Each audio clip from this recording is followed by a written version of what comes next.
Good morning, everyone, and welcome to the Committee of Adjustment.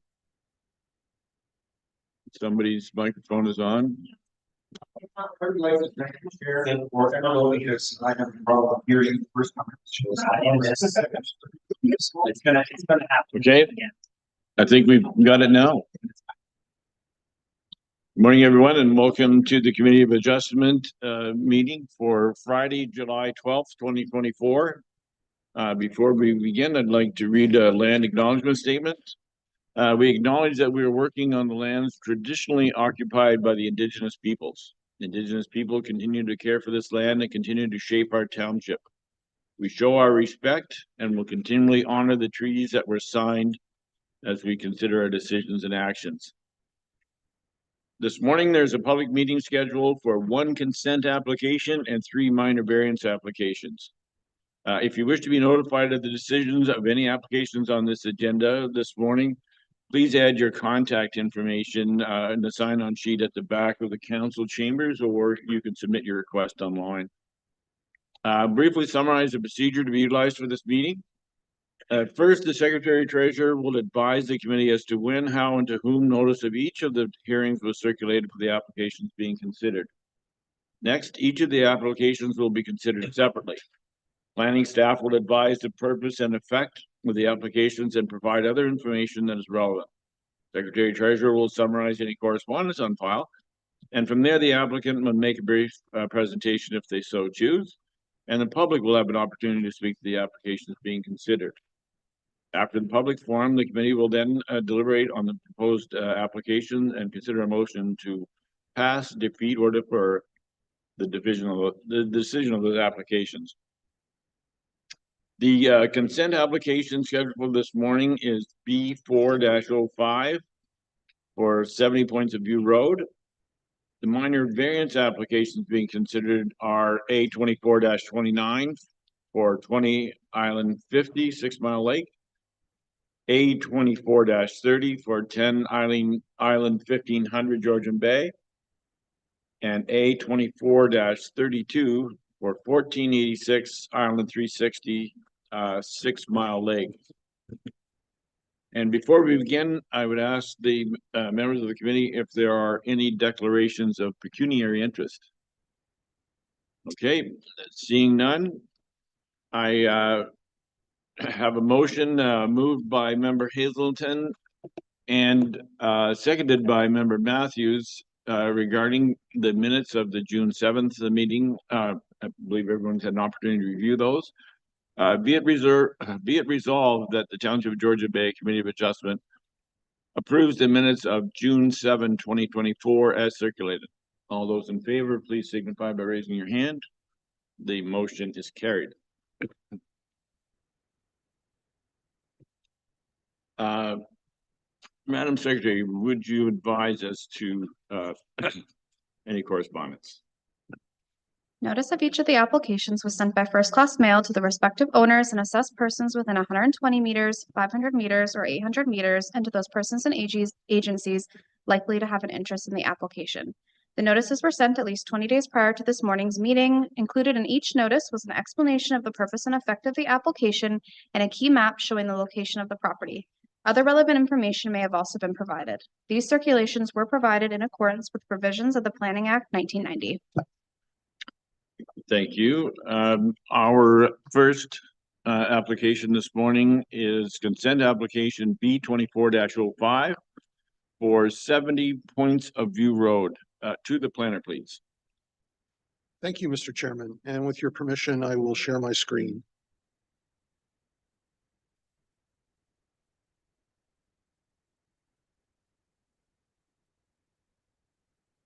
Good morning, Mr. Chairman, members of the committee, and everyone in attendance here today and online.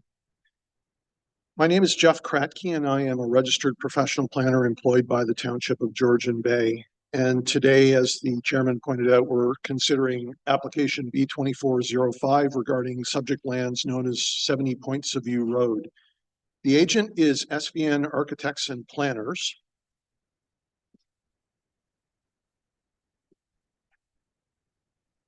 Instrument number MT 101896 was originally created as a result of a 2010 application to the township and this committee for a consent to join the west property to the original lot 33. This matter, of course, has already been to the committee a number of times and to council a number of times because there was a subdivision plan in existence that prevented that lot addition from taking place. However, additionally, it turns out that there were other issues as well. And so the application, the purpose and effect of the application number B2405 that is before the committee today is the purpose of the application is to request a certificate of cancellation for instrument MT101896. The effect of the application is to allow the lot addition approved by applications number B1030 and number D2403, merging the west property with the others, thereby allowing the development to proceed on the subject lands as approved by applications number A2423 and D2403. A brief bit of background. In 2011, the township staff unfortunately certified the west property lot and lot addition as a Form 1 instead of more properly a Form 4. And under the Planning Act, the Form 1 cannot allow the council's deeming bylaw 2024-043 to add the west property to lot 33 to take place. And the solicitor on behalf of the owner has discovered this and reports that the only means by which under the Planning Act that lot addition can now take place is for the committee to issue the certificate of cancellation under section 53. I agree. And therefore, Mr. Chairman, I am recommending that the Committee of Adjustment for the Township of Georgian Bay approve a consent for a certificate of cancellation requested by application number B2405 regarding 70 Points of View Road by the Jessiman owner. Thank you. Madam Secretary, has there been any correspondence on this application? One letter was received from Hydro One with no comment or concerns. One letter was received from Bell Canada requesting an easement to the property, and one letter was received from the District of Muskoka stating no objection. Is the applicant or their agent present, and do they wish to add anything to the comments of the planner? Okay, we have the agent online. Is there anything you wish to add? No, I don't think there's anything to add further. Okay, Thank seeing you. that, we will close the public session of the application and bring the matter before the committee for any questions or comments. And if anyone has any questions or comments, please indicate by raising your hand. And Member Jarvis. Thank you and good morning, Chair. Running. My only question is not, I don't know if it's directly related. The Bell letter, I'm really confused by the Bell situation. Can you clarify that for me, Jeff? And is it even part of this? Thank you, Mr. Chairman, through you. Yes, Bell has indicated an interest in obtaining an easement. I understand Bell's motivation. Unfortunately, this is not a typical consent application. And so the Planning Act defines what is a provisional consent. A provisional consent allows the committee to exercise subdivision control powers and conditions. Those powers do not exist under subsections 45 to 49 of section 53 in the Planning Act regarding the certificate of cancellation. So I appreciate why Bell made their request, and I've encouraged the agent and the owner to, discuss this matter with Bell. But the municipality has no legal authority over this request from Bell. Okay. I don't know that I cleared it up.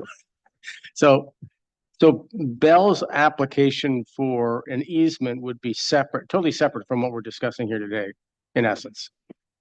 Through you, Mr. Chairman, my understanding, and again, this is a little bit of secondhand information, and that's why I was reluctant to give it. But my understanding at this point in time, and this is not verified, is that historically, Bell and Hydro One installed, I believe it's Hydro One installed poles and lines, and Bell installed a line servicing the existing dwelling at 70 Points of View Road. Currently, the owner, and maybe the agent can clarify if I'm misunderstanding this, but currently the owner does not have a service contract with Bell, but Bell has wires on their lands. So technically, Bell has no ability to enter those lands to take down those wires without permission from the owner. I don't think that's an obstacle, but certainly that's something beyond the municipality's authority to grant. And again, the committee does not have the authority under Section 53 of the Act with the cancellation certificate request to grant Bell's request. It really becomes a matter for Bell and the private landowner to resolve. So would they have to apply under a separate application then for the easement? No. So again, my comment is that they need to discuss this between the parties, and Okay. there are many options. They could elect to give them an easement. Bell could take down its wires with permission to enter, not based upon an easement, but based upon other methods. Okay. So there are countless numbers of options that might go forward, but it's not something that the committee has authority over. Right. Okay. Thank you. Okay, thank you.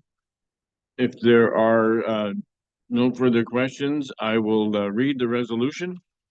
Be it resolved that the Committee of Adjustment of the Township of Georgian Bay approves consent for a certificate of cancellation requested by application B 24-07 for 70 Points of View Road.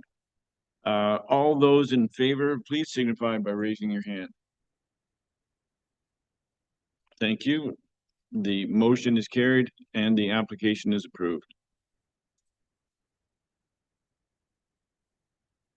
Our first minor variance application for today is application number A24-29 for 20 Island 50 6 Mile Lake.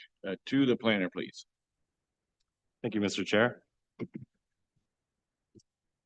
The purpose and effect of this application is to facilitate the construction of a detached dwelling and a septic system recognizing the following: an increase in gross floor area of 142%, whereas section 4.11E2 allows for an increase in gross floor area of 40%, an increase in height of 2.7 meters to a maximum of 6.7 meters, whereas section 4.11E2 allows for an increase in height of 1.5 meters to a maximum of 6 meters, a decrease in minimum interior side yard setback of 2.5 meters, whereas section 6.3 allows for a setback of 5 meters, and a decrease in minimum shoreline setback for a septic system of 20 meters, whereas section 4.26 allows for a setback of 30 meters. This variance application, being an extension of a legal non-complying use while also varying development provisions under section 6.3 and 4.26 of the zoning bylaw, will be tested under section 45 of the Planning Act as follows. The requested reduction in shoreline setback for a septic system is an entirely new variance and will be specifically evaluated against the 4 tests pursuant to section 45.1. And the requested variances to increase the gross floor area, increase the height, and reduce the interior side yard setback are expansions to legal non-complying use and specifically evaluated against the 2 tests pursuant to section 45.2. The subject property has a lot size of 2,720 square meters with a frontage of 68 meters onto 6 Mile Lake. The development of the subject lands will result in an addition of a detached dwelling, the addition of a septic system, and the removal of 1 of 2 sleeping cabins. Here's just some site photos. So here is the existing dwelling from the north side of the shoreline. Here's a view of the subject property from the water on the east side, the north side, and the west side. Based on the information submitted and a review of the provincial policy statement, the District of Muskoka official plan, the Township of Georgian Bay official plan, the Township of Georgian Bay zoning bylaw, it is staff's opinion that the proposed minor variance application is consistent and in conformity with relevant policies and provisions and represents good planning. Therefore, staff are recommending approval of the application. Thank you.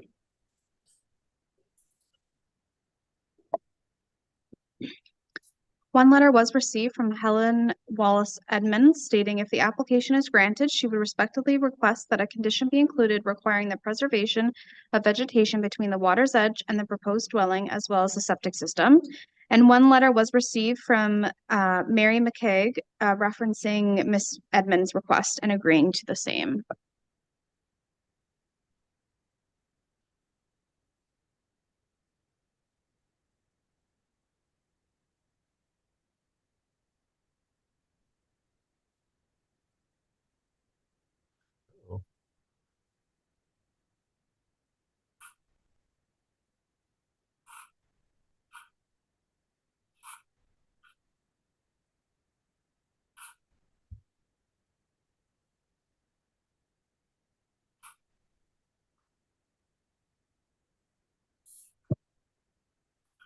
Yes, would you, if the applicant wishes to speak, I noticed that on looking on your screen here that you are muted. You might want to unmute so we can hear you. Can you hear me? Yes, we can hear you now. Sorry, everyone muted on me there for a minute. If there was a specific question asked of me, I'd ask you to repeat it. If not, I'm very happy with the proposal as Mr. Donaldson has outlined it. Okay, thank you very much. Is there any member of the public that wishes to address the committee on this application? Okay, seeing none, I will close the public session and bring the matter before the committee for any questions or comments. And if you have a comment, please raise your hand.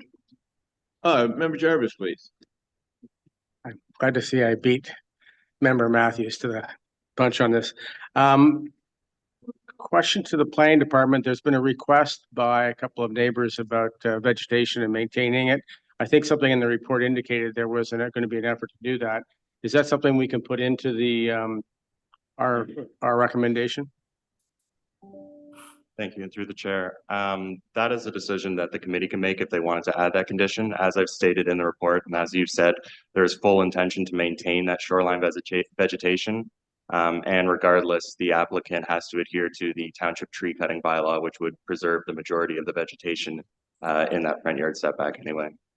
Yeah, I just consider that, even with the best of intentions, sometimes things fall by the wayside, literally and figuratively. So perhaps maybe we should have some wording in that recommendation along those lines per the neighbors' thoughts on that. And one other comment, just an observation, and I'm wondering if we can in future just consider having a chart at the early stages of a report like this that indicates what the current status of a property is, what the proposed changes are, and what is allowed in a quick chart. Because I was like up in arms over 142% increase in building size until I realized the current building is 66 square meters.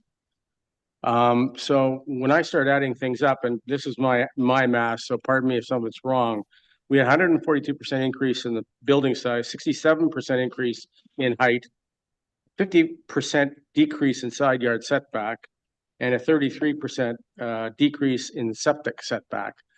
Septic is something else I want to ask about, but before we get there, those numbers seem awfully large, and in my mind, from a committee of adjustment standpoint, this hardly seems minor under these conditions. But when you look at the size of the current building, and you look at the type of topography that we're dealing with here, namely it's a peninsula, some of this stuff is pretty reasonable. So I'm not too upset about it, but I do have a question about the septic setback for a CBO. Is all this conditional on further septic inspection or approval or whatever from the CBO? Through your chair, yes, they can. If the proposal doesn't meet the Ontario Building Code, they do not get a permit. Okay, and the building code setback is less stringent than ours, correct? Absolutely, yes. Yeah, so that would that be about the only, other than, what else would there be in the OBC that would affect the septic application, do you think? And is there anything? In relation to the zoning, no, just the setback. Everything else is related to building code, site conditions, things along those lines, but that's our end of things. Okay, but have you done an inspection or will you be doing one? Uh, Of the I'll- site for a the lot suitability possibly and a test hole possibly will be done prior to the permit being issued. Thank you. Thank you. Thank you. Any further questions or comments? Member Matthews, did you have a question or been answered? It has not been answered. Thank you, Mr. Chair. I guess I've been wrestling with this, not just in this case, but in many others, this 45-1, 45-2. My basic understanding is 45-1 is buildings that don't comply with the zoning bylaw. 45-2 is the use of the land. So I'm not sure why we're evaluating this under 45-2 because I don't see any change in use of the land. It is SR 7, I believe, if I'm not mistaken. So, and 45-2 gives us virtually no power to do anything about it. Right? So 45-2 would just be used for the non-compliance on the property or the legal non-compliance currently existing, and 45-1 is because we're varying a whole new section of the bylaw that wasn't existing prior. So we have to evaluate under 2 sections.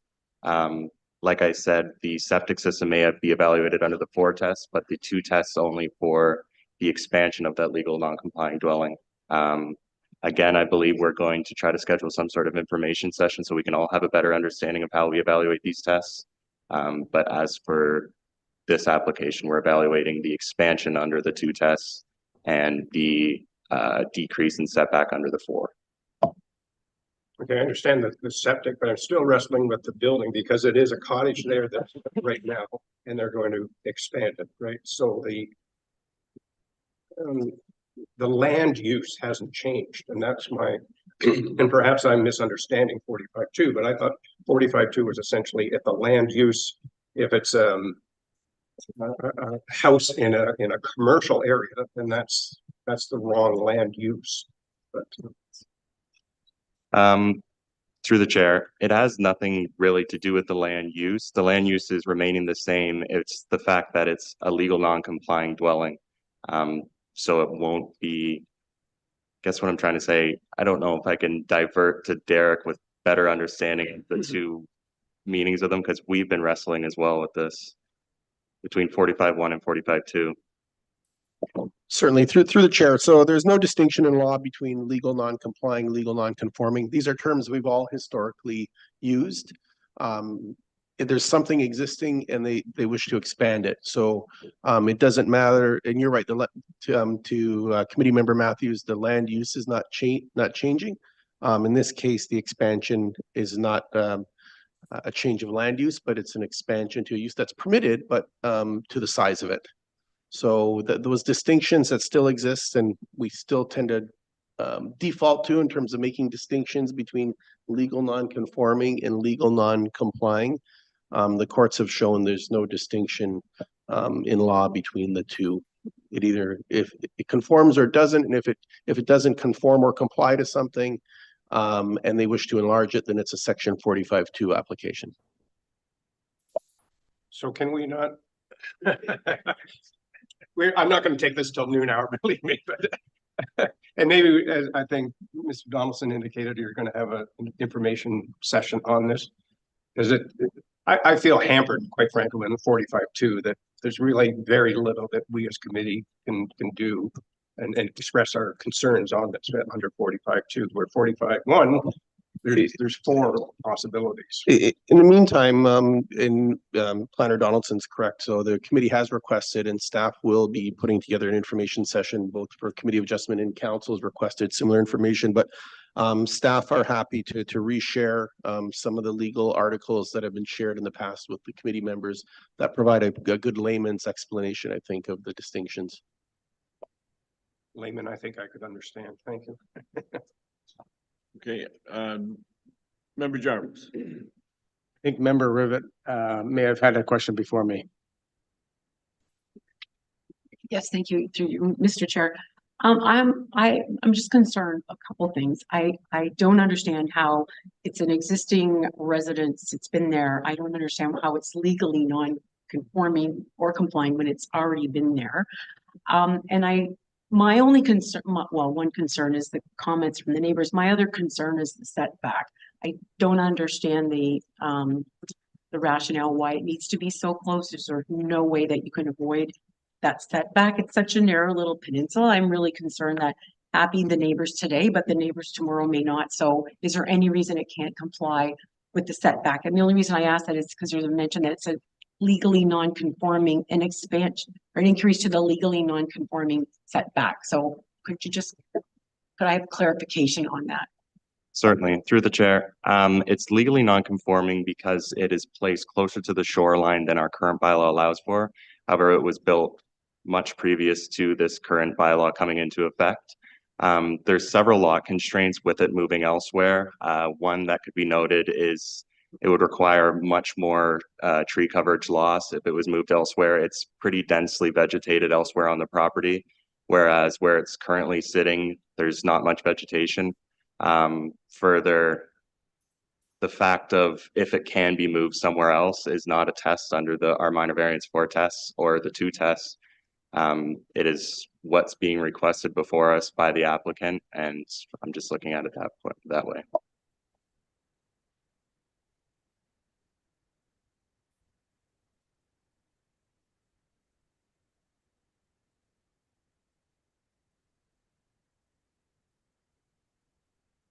Through the chair? Yeah, quickly, I know I don't want to start being a dead horse here, so I'll be brief, and this will be my last question with regards to this. But to our director again, regarding 45, whatever it is, and 40, whatever the heck, legal non-complying versus legal non-conforming, if they're basically the same thing, then why don't we just apply the 4 tests all the time, as opposed to deciding whether we're going to apply to the 2 tests or the 4 tests? I mean, if there's no distinction between the two, why don't we just go with the 4 tests for everything? So through the chair, so again, 45-2 provide because we have to because it exists in the planning act. So they're enlarging something that in this case doesn't comply. So it's an enlargement. So there is a distinction between the two, but somebody's telling me there isn't a distinction between the two. We're selectively deciding there's a distinction between the two, or somebody is, and I'm having a lot of trouble. Yeah, among other things, the location of the dwelling is non-complying. And again, we'll use those terms, but it doesn't matter whether it's non-complying, which is a term typically used when you're talking about not meeting certain numerical provisions, versus non-conforming, which is a term typically used when you're not meeting use. Yeah. Either way, if it doesn't meet any of those and you want to enlarge or expand it, it's a 45-2. Okay, I appreciate your comments, and I think we'll move away from that subject. We're gonna have a training session on that somewhere in the past, and if there are no further questions or comments, if you are present, you have to put your real hand out. Yeah. Okay, I'd just like to bridge on. Oh, your hand's still up. I'm talking. I'll take it down. I'm done. Oh. Okay, I would like to add to what Councillor Jarvis has talked about earlier, and this is a request of the Planning Department. When you show the grid of the summary of proposed variances, it would be very easy, I think, to add one more column that would say, if I was coming clean today, nothing was there, what would be allowed? So that I would be able to see, oh, I'm looking for 142% increase, but guess what? That's smaller than what I'm allowed if I were to build from scratch today. So it's just something that would give us a bigger picture from which to make decisions. Just an ask. That's all. Thank you. Okay, point well taken. Thank you. If there are no further questions, I will read the resolution. And just before I read that, there was a question at the very beginning by Mr. Jarvis in regard to the comments that were received requesting, further conditions in terms of tree coverage. And I think the committee is happy with the response from the planning department that there are several additional policies in place through the bylaws that ensure that there's sufficient protection for the property. So there's no additional tree removal allowed. So With that in mind, I'll read the resolution. Be it resolved that the Township of Georgian Bay Committee of Adjustment approves minor variance application A24-29 to zoning bylaw 2014-75 as amended for 20 Island 50 6 Mile Lake to permit an increase in floor area of 142%, whereas section 411E2 allows for an increase in gross floor area of 40%. An increase in the height of 2.7 meters to a maximum of 6.7 meters, whereas section 411E2 allows for an increase in height of 1.5 meters to a maximum of 6 meters.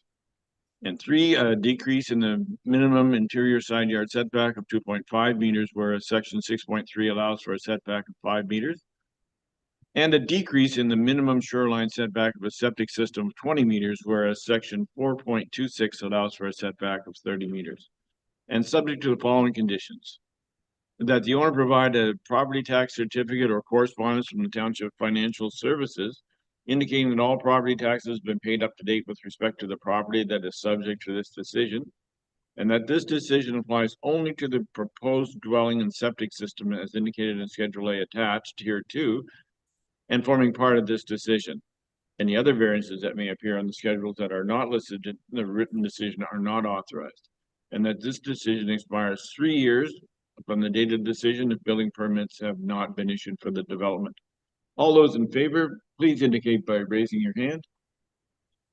Thank you. The motion is carried and the application is approved.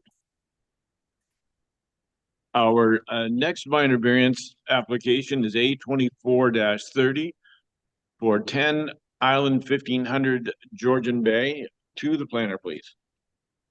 Thank you, and through the chair. The purpose and effect of this application is to facilitate the construction of a boat port recognizing the following: an increase in boat port width to 10.414 meters, whereas section 4.1.13.1 J3 allows for a maximum boat port width of 10.2 meters. The subject lands are located north of Bosley Island, having a lot area of 9,500 square meters with a frontage of 170 meters onto Georgian Bay. The property is currently developed with a detached dwelling, dryland boathouse, storage shed, and sleeping cabin. The addition of the boat port in the location identified will see the removal of the 2 existing dock projections.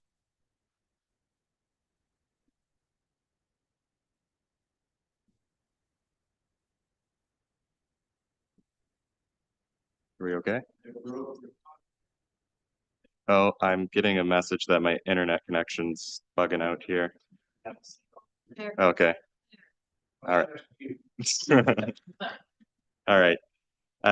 So here's some site photos. This is the existing boat port. As I've mentioned in the report, the boat port was already constructed for a separate island, Deer Island actually, and only had to adhere to the general provisions of the bylaw. It is now being moved to an island within the Cognachine Coastal Waterfront Community, which is more restrictive in terms of boat port width and length. Here's the proposed location of the boat port on the subject island from the water. And here is the proposed location just from the shoreline there. Based on the information submitted and a review of the provincial policy statement, the District of Muskoka official plan, the Township of Georgian Bay official plan, and the Township of Georgian Bay zoning bylaw, it is staff's opinion that the proposed minor variance is consistent and in conformity with relevant policies and provisions and represents good planning. Therefore, staff are recommending approval of the application.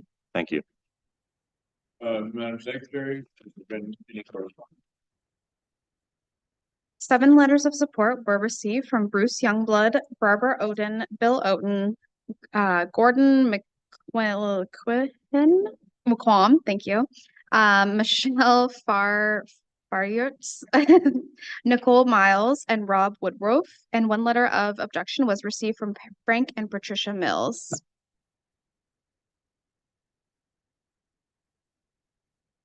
Correction, 1 letter of no objection was received from Frank and Patricia Mills.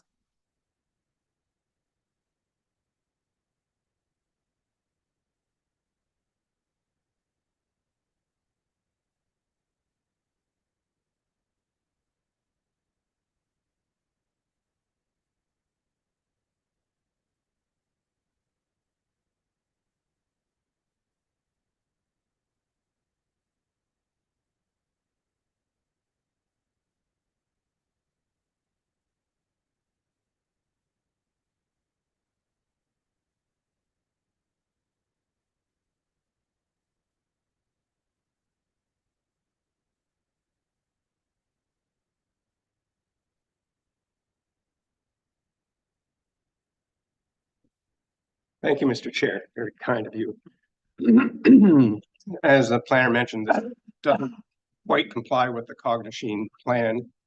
And we're quite sticklers about every little inch, but I think I'm okay with an extra 7 inches on this one. So at first, when I read it, I thought, really, like, Armin, just shrink it down a little bit. But then I didn't, as I read through it and being existing, I have no objection to it.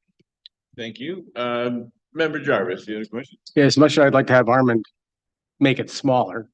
My only issue is whether I presume the color is not changing, and that would be one aspect that it's just aesthetics. But that thing won't stick out as it currently stands because it'll blend right in with the background. So I have no objection in that regard. I presume there's no planned changes to the way it looks right now.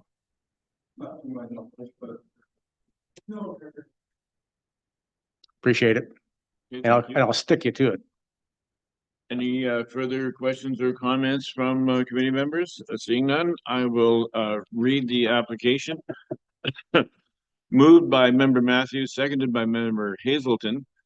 Be it resolved that the Township of Georgian Bay Committee of Adjustment approves minor variance application A24-30 to zoning bylaw 2014-75 as amended for 10 Island 1500 Georgian Bay to facilitate the construction of a boat port with a width of 10.414 meters.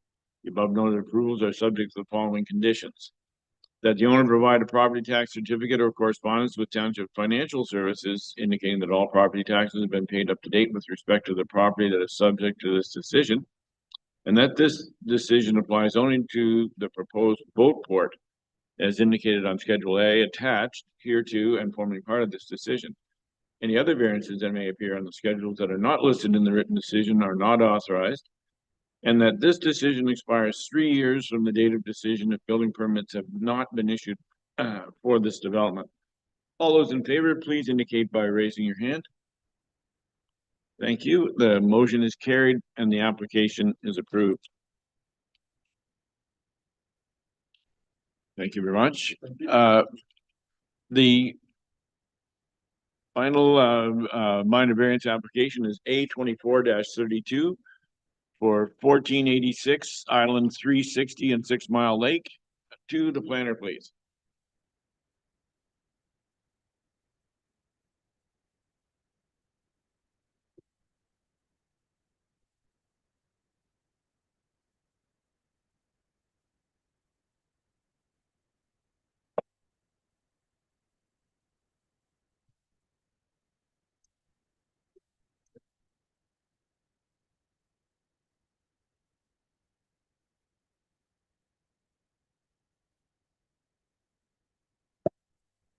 My apologies for the delay. Through the chair. And it's doing it again. Okay. The subject property is a reverse pie shape located within an inlet at the south end of Hungry Bay Island, having an area of just over 2,900 square meters and a frontage of 34.71 meters on 6 Mile Lake. A detached dwelling currently used seasonally as a cottage with an attached deck, a dryland boathouse, and a dock, subject to this application, occupy the lands. A site visit was conducted on June 24th by planning staff, and almost the entirety of the property is in a natural state, characterized by dense vegetation and mature trees, with granite rock present along the shoreline. A building permit was obtained for 2 separate docks that replaced those that existed in the 60s and 70s, and since such time, the applicant has extended and revised the dock configuration, which included adding a bridge between the two. The proposed dryland boathouse is replacing an existing building, which was the original cottage, and evolved into a sleeping cabin and then a storage building over the years.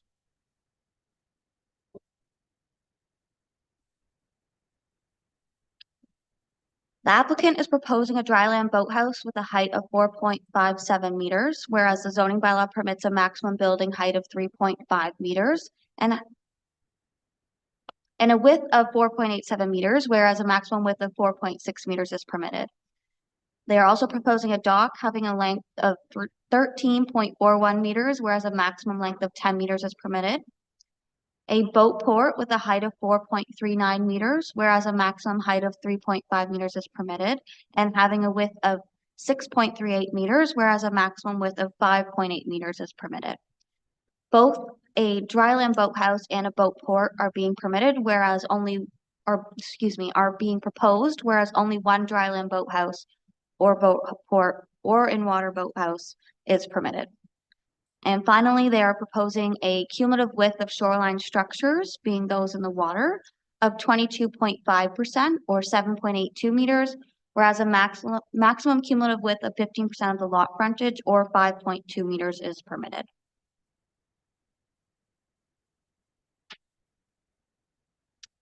I would like to bring to your attention that the applicant provided a measurement of 4.39 meters for the height of the boat port as a precaution, as this was measured from what the applicant observed to be the typical water level as opposed to the high water level as required in the zoning bylaw. Therefore, the boat port height will be less than what is being requested today. As you can see from the graph, courtesy of Parks Canada, the water level on 6 Mile Lake, despite being regulated, varies throughout the year. As of yesterday, July 11th, the maximum water level was 186.6 CGD.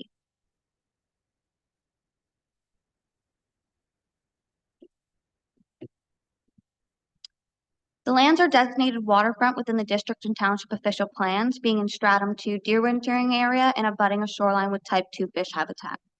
These natural heritage features are not significant in nature and allow for the development of shoreline structures. The township official plan states that, in general, the size of shoreline structures should not exceed the following standards, being a maximum width of 15% of the lot frontage, a maximum projection of 10 meters into the water. Boathouses and boat ports shall be limited to a single slip and shall not exceed 1 story in height. As the property is a reverse pie shape, the frontage represents the width of the property at its shortest, which significantly reduces the maximum permitted cumulative width of shoreline structures. The applicant has provided photos supporting that a dock having a length of 13.41 meters existed in 1964, and a dock having an overall length of 12.19 meters existed in 1975. Staff also observed deteriorating concrete dock supports in the water located beyond the projection of the proposed dock, which also supports the applicant's claim. The dryland boathouse is 1 story in height and partially screened from view by natural vegetation. The applicant has informed staff that the boathouse will be finished with earth tones, for example, green shingles, brown door, and dark exterior, reducing the building's visual impact. The boathouse is also located in the side yard as opposed to the front yard. The proposed boat port is limited to a single slip and is 1 story in height. The height is required to accommodate a boat having a wakeboard tower and will be of similar construction as that shown and built elsewhere on 6 Mile Lake. As mentioned, the height provided is not measured in accordance with the zoning bylaw, and the actual height of the boat port will be less than being requested.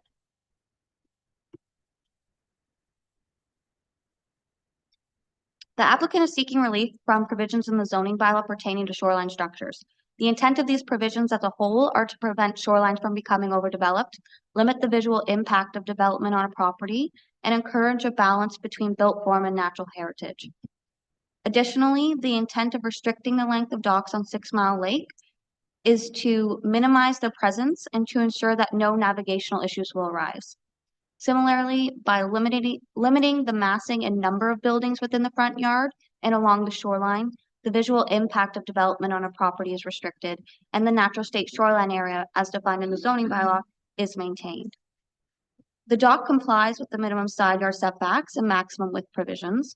The proposed length, the same as the dock that existed in the 1960s. Due to the location of the property on 6 Mile Lake, no navigational issues will arise due to the increased length. The zoning bylaw permits the applicant to have a dryland boathouse in the front yard, having a width of 4.6 meters and a length of 9 meters for a total floor area of 41.4 square meters. The applicant is proposing a dryland boathouse in the side yard, having a width of 4.87 meters and a length of 6.09 meters for a total floor area of 29.65 square meters, being significantly less. The dryland boathouse is also set back 11.4 meters from the front lot line. The zoning bylaw permits the applicant to have a boat port with an area of 59.16 square meters, whereas 50.52 square meters is being proposed. As required by the zoning bylaw, 1.2 meters of the boat port width is devoted to the eaves. The dock and boat port are concentrated in front of the dwelling as opposed to being dispersed along the shoreline, which would create a greater visual impact of development. The applicant is permitted to have 2 docks on the subject property that are separated by a minimum of 2 meters and has received building permits for such.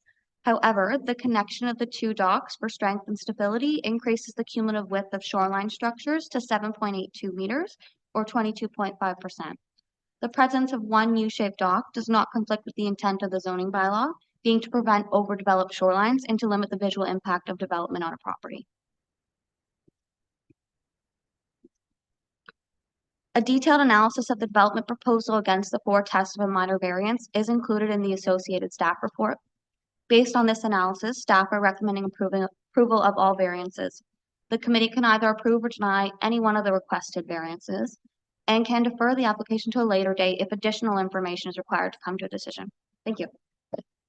Thank you very much. Madam Secretary, has there been any correspondence in this application? 5 letters of support were received from Beverly Furchek, Brian Ingram, Craig Heron, David and Patricia Elsey, Kaja and Carmen Licko, Mike Heider, Pam and John Devitt, and Sharon Michelle. And 1 letter was received from Christopher Huddart opposing the application, stating that no further development should be accommodated to this overly developed property. Thank you. Is the applicant present? And do you wish to add any comments to what the planners had put in place? Okay, and can you identify yourself, please? And your name and address? Andre Frehn, and your address? This address is good. Excellent. Okay, thank you very much.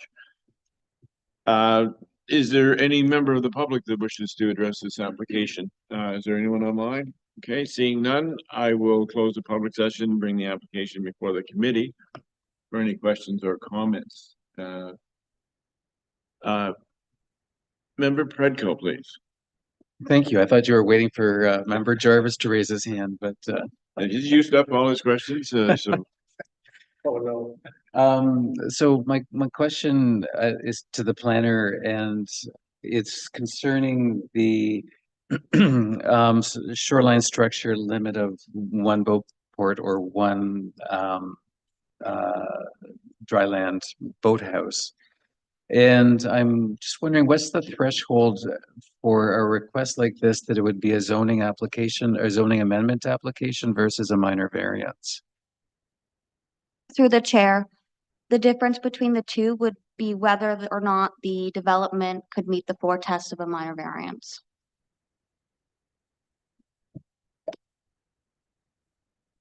Okay, so I didn't understand that answer either. well, I mean, I guess that's why we're here today, to determine whether or not it answers those 4 questions. And you obviously, in your recommendation, feel that it does meet the 4.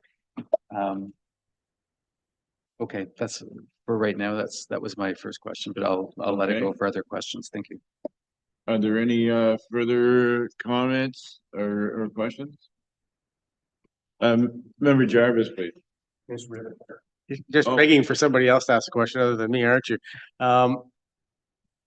And just to build on comments from Member Predko, that one of those 4 tests is whether this should be considered a minor variance or minor in nature. And again, I show a dry land boathouse height increase of 30%, width increase of 6%, dock length increase 34%, boat port height, though there's a bit of debate on that, 25%, width 10%, cumulative width of 22, which is only it's allowed is 15%. So I could see each of those individually as minor variances, but when you look at them all together, to me, it tends to be a little bit more than a minor variance. And I know this seems to be a very subjective way of doing things. So I do have an issue with that. So I'll just make you aware of that.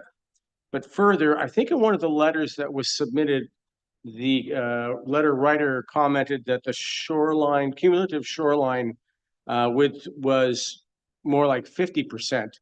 I'm not sure where they got their numbers from, and so I need you to help me understand cumulative shoreline width. How do you add the numbers up? If you don't mind quickly walking through that if you can. Through the chair, the cumulative width on 6 Mile Lake is defined as those structures within the water and is based on the lot frontage. So it's a percentage of the lot frontage. So we base it off 34.71 meters in this case. So 15% is 5.2 meters, and they're proposing 22.5% or 7.82 meters. And that would just be the docks then and the dock and the boat port. Through the chair, that is the dock and the boat port. So none of the, obviously the dry land boathouse is not included in that Through the calculation. chair, that Okay, I is appreciate correct. that. Okay. So I just go back to the fact that when you look at a number of minor variances added up, to me seems to be a little bit more than cumulatively a minor variance. And that is my, I guess, my protest to these types of applications. In this case, as with the earlier one, we're not dealing with a building that was previously 66 square meters, but that's where I have a bit of an issue here. And I don't know whether we'll resolve that, but that's my issue. Yes, Director Whitler. Thank you, Mr. Chairman, to Councillor or Member Jarvis and the other committee members. If it might help, so part of the discussion of minor, and I appreciate the attention brought to the cumulative, looking at the variances together as a whole.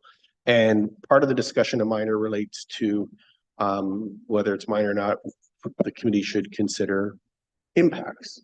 That's part of it, though. So whether individually or as a group, whether the impacts are, in the committee's opinion, so great that it's no longer a matter of being a minor departure from the zoning bylaw. The other question the committee might want to ask itself is that is one related to process. So if it's not minor and the alternative process would be, rather than a minor variance application, a zoning bylaw amendment application, would that zoning bylaw amendment application process, which would among other things involve, for example, a broader circulation, a public meeting and a decision made not at the public meeting, but typically at a subsequent date, whether that more fulsome process is necessary to address the matter before you, or whether this hearing process in front of you is still adequate to give fulsome consideration of what you're looking at. Okay, thank you very much. Member Predko. Thank you. I'm going to, now that I've kind of, my screen hasn't been loading, so I'm kind of back to being able to formulate my questions. So on the question for the planner and perhaps even to the applicant, on the boathouse that is being reconstructed, is it a reconstruction of the original design, or has it been modified from what was originally there? And the other concern is this a hybrid sleeping cabin boathouse, or is it something more? Because it is obviously larger than our zoning bylaw permits for a dry land boathouse, and just would like to confirm how that's perceived by the planning department. Through the chair, the proposed boathouse is smaller in terms of square meters or square area or footage, however you'd like for that to be addressed, than the existing building. The difference is that it has been now turned onto its side as opposed to the existing building. And I can pull up the site plan to better illustrate that and show what I'm referring to if you'd like. Sure. And through the chair, I have confirmed with the applicant the proposed use of the building is a dryland boathouse use.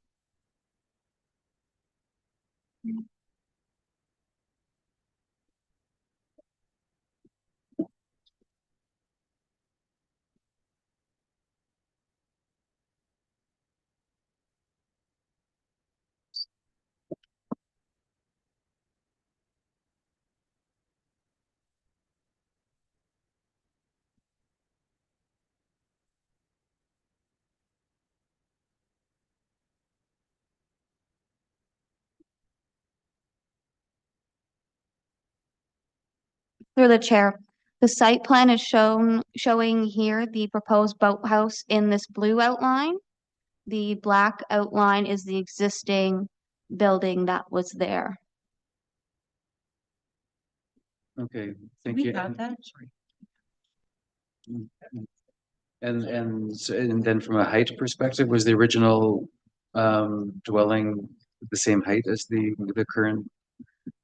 Through the chair, the original building was demolished before a measurement of the height could be taken. I guess the question would be, was it a 1-story or a 2-story dwelling? Through the chair, it was a 1-story building. Thank you. I mean, I guess, my lingering concerns are, I think I echo Member Jarvis's comments about we have a dryland boathouse which requires variance, and we have a boat port proposal that is exceeding the dimensions. It requires a variance, and we have a variance of additional building. So at what point does this become not a minor variance, but more of a zoning amendment? So I will sit on that for a moment, but I'd like to hear other questions from other members. Thank you. Thank you. Member Rivet, did you have a question for this applicant? I do. I wanted to. I do. Okay, please proceed. Thank you. I understand this is coming forward as a forgiveness application because the boathouse has already been built, or the dryland boathouse is already constructed, correct? So it's not, we're asking permission to bless something that got built, correct? Through the chair, the applicant has applied for a building permit. They have started the construction. It's not finished. And it was found through that process that they needed the variances. Right. So just so I'm clear, so the permit that's being requested is for that white boathouse that we're looking at now, the one that's built. That's what we're asking. He's asking for a variance for the permit for that building that's constructed. Through the chair, the applicant is requesting a variance for that building that you've seen in the photos. Okay. That is unfinished. Right, that's constructed. Okay. Well, it's pretty much constructed from what I can see. When I look at this, I look at the impact. That building is, close to the same size as the cottage. I have concerns that in my estimation, this is not a minor variance application. This should go to zoning. The dwelling is close to the same size as the cottage. If there's any, change to that dwelling, it could really impact the property. I think this should, I believe it's too much. It's not a minor variance when you look at the cumulative effect of everything. I would rather see this go back to zoning, because I don't believe it. To me, it's not a minor variance. I did look at all the comments that came in from the supporter had objections. The only comments that came in with any planning principles was the person that objected. He did actually speak to some aspects in the zoning bylaw. To me, this is not a minor variance application. I think it should be zoned. Okay, thank you. Any other questions or comments from committee members? Member Matthews. Thank you, Mr. Chair. I guess I share Member Jarvis's concern somewhat on percentage-wise. It seems large. Although if you look at the numbers, a lot of them are even less than a meter. So depends on which numbers you want to look at, right? My big concern is the boathouse and boat port. It's very, very specific that you can have one or the other. It's not whether it's too tall or too wide or, too short, or it's very specific that it says you're allowed one and they're coming forward for two. And to me, that doesn't strike me as a minor variance. And I'm just wondering if there's some, maybe to Ms. Rivet's point, a deferral and a rezoning or something rather, because well, the boathouse is already there, right? Well, no, the boathouse boathouses is under construction. Yeah, Correct? you're saying boat port now. Oh, Yeah. yeah, take it away, the boat port. Yeah. I'd like to say a few words. Okay, and was there anything further? No, that's what I'm wrestling with, and Okay. I don't see it as a minor with Yeah. both things in there when it's a very specific one or the other. I see our planner has a comment. Through the chair, I just want to clarify that the zoning bylaw allows for the dryland boathouse to be in the front yard. And the zoning bylaw limits the amount of structures in the front yard, the shoreline structures. So they are proposing, yes, a dryland boathouse and a boat port, but only one is in the front yard. And I just wanted to make that clear. And I also want to remind the committee that they do have the option to approve or deny any one of the proposed variances. It's, I find that a little bit confusing, Ms. Wallingford. My understanding was that you had either or as well, and you're saying that it only applies if it's in the front yard? Is that correct? Through the chair, that is not what I'm trying to say. What I'm trying to say is that all of these structures are permitted in the front yard. Like if it was just one of them constructed, it would be allowed in the front yard. The difference is they are proposing one in the front yard and one in the side yard. Whereas the zoning bylaw allows for all of these structures to be in the front yard. And I just want to make that differentiation and make you aware of that situation. Okay, Through the chair, they can under. I find that a little difficult to understand, but obviously, everyone else seems to be going that. We'll get any other questions or comments, and then maybe come back to that. And let's go in alphabetical order with Mr. Schmidt. Just a clarification or curious. If the dryland boathouse was a bunkie, that size as a bunkie, would that be permitted with a boat port? Through the chair, the property does allow for a sleeping cabin and a boat port to be constructed. The difference is if this proposed dryland boathouse was to in fact be a sleeping cabin, it would have to be in the rear yard. And it would be allowed to be larger as well, but it'd have to be in the rear yard, so behind the cottage. As I go through the minor variance and look at the numbers of what's being requested, and I had an opportunity to do a site visit this morning, which I was glad to be able to do so. The width of the front, because of that connection at the back of the dock, I think is a less environmental impact with what they have here, because you're coming out on a single peninsula from the shoreline out to, and the water depth, because we usually give graces when the water's shallow and you want to get out a little bit further to get into good water depth, which does quickly drop off after that point, which is great. I saw the shoreline, the structures in the water, it's in tighter. The biggest struggle that we have in our township is that we always have these unique properties, and we're not just easy to do a stamp because we're nothing's cookie cutter. It's a nice sized property, but it tightens down on the shoreline. You've got a neighbor who has got a dock right on the property line that impacts the visual use of this owner's property, right? Makes it look a little busier than necessarily what he's asking to do at his property.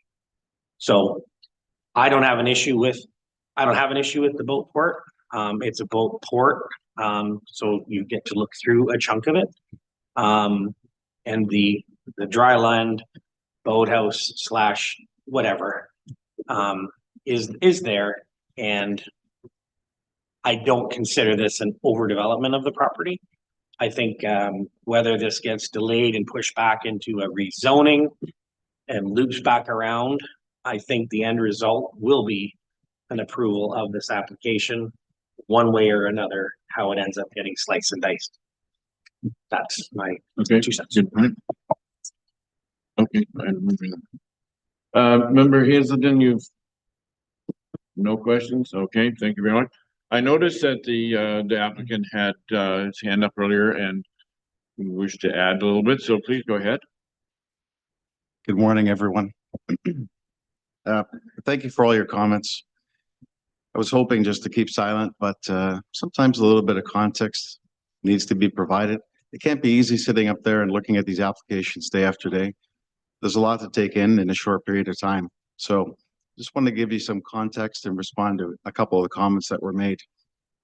This property's been in the family since the early 60s. The proposed dryland boathouse is situated almost in the same position as what would have been the original cottage. So for a long time, there were two cottages on this property.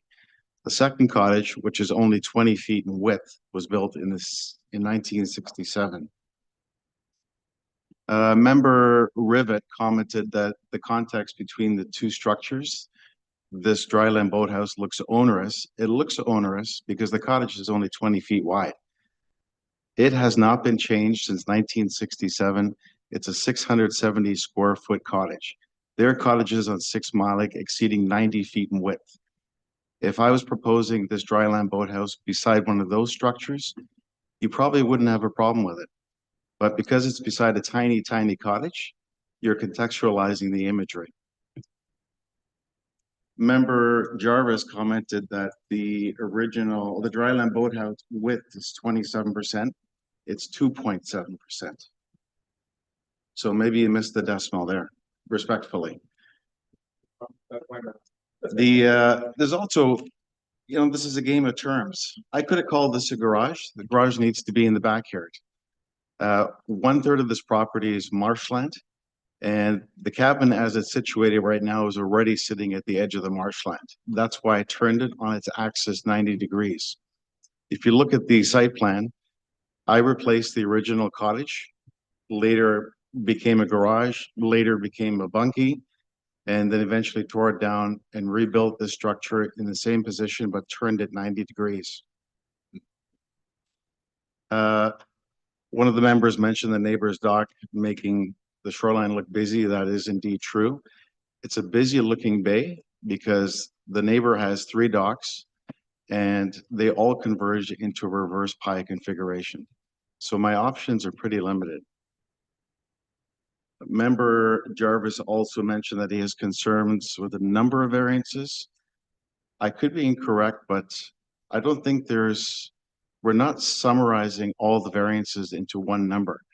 The test is if the variances on their own are minor, and they're extremely minor, we're not adding them all up and creating a major rezoning application.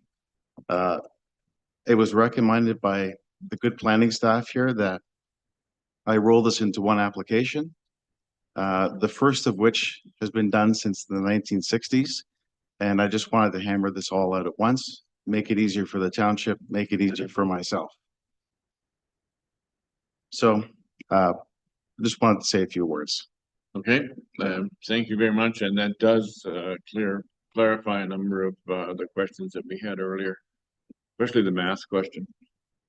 Are there any other questions or comments? Member Predko, please. Thank you, and through you, Chair, just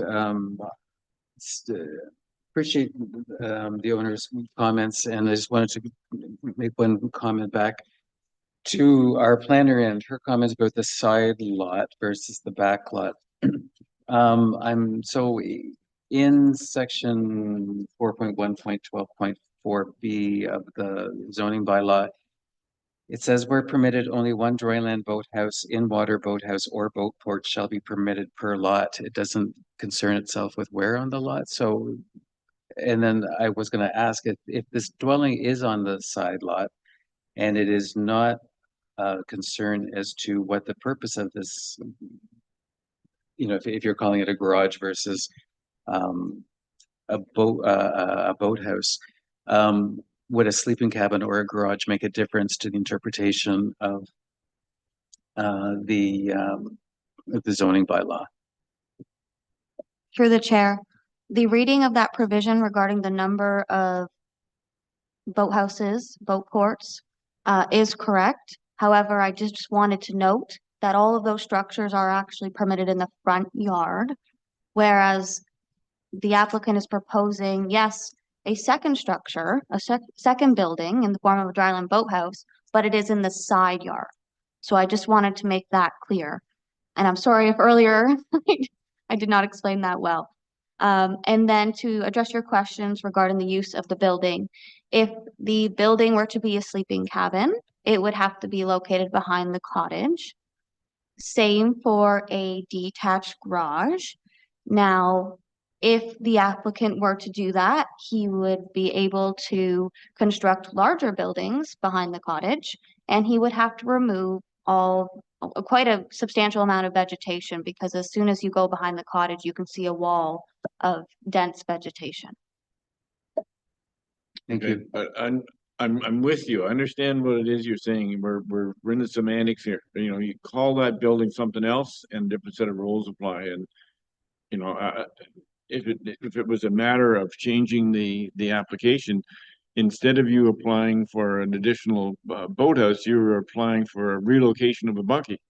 So we're getting to the same end result. So we can discuss that at some other point. And a quick question from Member Jarvis. Thank you.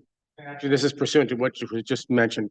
If they were applying, in this case, for a bunkie as opposed to boathouse, they'd still be, despite the fact that right now a bunkie would not be allowed in the side yard or front yard, it would have to be in the back, they could apply for a variance to put it in this location, correct? Through the chair, that is correct. It would require, I believe, one. It would likely require one variance for the front yard reduction. Yeah. Okay. Okay. That clears that for me. Thank you. Yeah, I think we're all on the same page with that now. And Mr. Frehn, did you have something else you wanted to say? I saw your hand going up there. I'm sorry, I keep thinking of things off the top of my head. Okay. If I can assist in further No, contextualizing. I think you've done a great job, and I appreciate your comments. I think it added a lot to the clarity of what we're asking. One summarizing comment, maybe I'm talking too much. All this has been there already. The docks in the 60s through the 70s, and I provided the planning staff some imagery from the 70s. The docks were out even further. It used to be wild rice in that bay, so my parents moved the docks out. I've actually moved them in. The proposed side yard dryland boathouse has also been moved back from the lake about 1.5 meters, which you can see in the site plan. And I made it modestly smaller. I don't want to rebuild the cottage. It's a heritage cottage to my family. I don't need more than 2 bedrooms. So I just need storage space. My neighbor, Mike Heider, who provided one of the letters of support, lives now on the island full-time, moving from Calgary, and I intend to do the same thing. So I'm going to buy one of Armin's airboats, and I'm going to live there full-time. So I need storage, and okay. I want to roll this all in one application. That's great. I appreciate the discussion all around. I think we all have a much better understanding of the content of this application. You don't agree? A point of clarity. We've already covered that in the files approved application. Yeah. Okay, go ahead. Thank you, Shania. So you said that you're not allowed the boat port and the boathouse in the front yard. Is the boathouse allowed in the side yard? You sort of skirted around it. I'm trying to get it if there is a definitive answer. Could he build that boathouse in the side yard? Through the chair, only one boathouse, dryland or in water, or boat port is permitted. However, these forms of buildings, shoreline structures, are allowed and permitted and typically used in the front yard as they directly relate to the water. Whereas this dryland boathouse is in the side yard. Right. So it's allowed to be in the side yard as a boathouse. Through the chair, someone can construct a dryland boathouse in a side yard. Okay, thank you. Okay. Another quick question from Member Schmidt.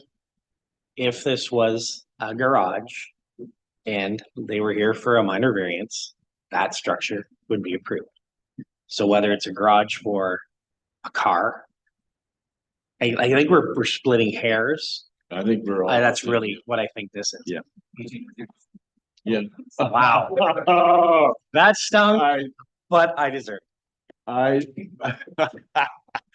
Okay, thank you, and duly noted that hair splitting comment there. All right, so I think we're all much better informed now on this application, and with that in mind, I will read the resolution. Be it resolved that the Township of Georgian Bay Committee of Adjustment hereby approves the following variances requested under minor variance application A 24-32. Number one, that a dryland boathouse with a height of 4.57 meters, whereas 4.1.12.4A, table 4.1 permits a maximum building height of 3.5 meters. A dryland boathouse having a width of 4.87 meters, whereas section 4.1.12.4A, table 4.1 permits a maximum of 4.6 meters. A dock having a length of 13.41 meters, whereas that same section permits a maximum length of 10 meters. A boathouse with a height of 4.39 meters, whereas the bylaw permits maximum height of 3.5 meters. Boat port having a width of 6.38 meters, whereas the bylaw permits a maximum width of 5.8 meters. A dryland boathouse and boat port, whereas section 4.1.12.4B permits one dryland boathouse, in-water boathouse, or boat port. And 7, whereas structures having a cumulative width of 22.5% as or 7.82 meters, whereas section 4.1.13.3B 2 permits a maximum cumulative width of 15% of the front lot frontage of 5.2 meters. And subject to the following conditions. One, that the property owner provide a property tax certificate or correspondence from Township of Georgian Bay Services indicating that all property taxes have been paid up to date with respect to the property that is subject to this decision. And 2, that the proposed dryland boathouse, dock, and boat port be substantially and proportionally in conformity with the dimensions as set out on the application and sketches provided and approved by the committee. And 3, that the appropriate zoning certificate and building permit be obtained within 3 years from the date of decision from the township, only after the committee's decision becomes final and binding. All those in favor, please signify by raising their hand. 1, 2, 3, 4, 5, 6. Okay, the motion is carried and the application is approved. Thank you. I have one additional resolution for today. Be it resolved that the Township of Georgian Bay Committee of Adjustment does hereby adjourn at 11:18 a.m. until August 16, 2024 at 10 a.m. or the call of the chair. All those in favor, please signify by raising your hand. The motion is carried and the meeting is hereby adjourned. Thank you, everyone.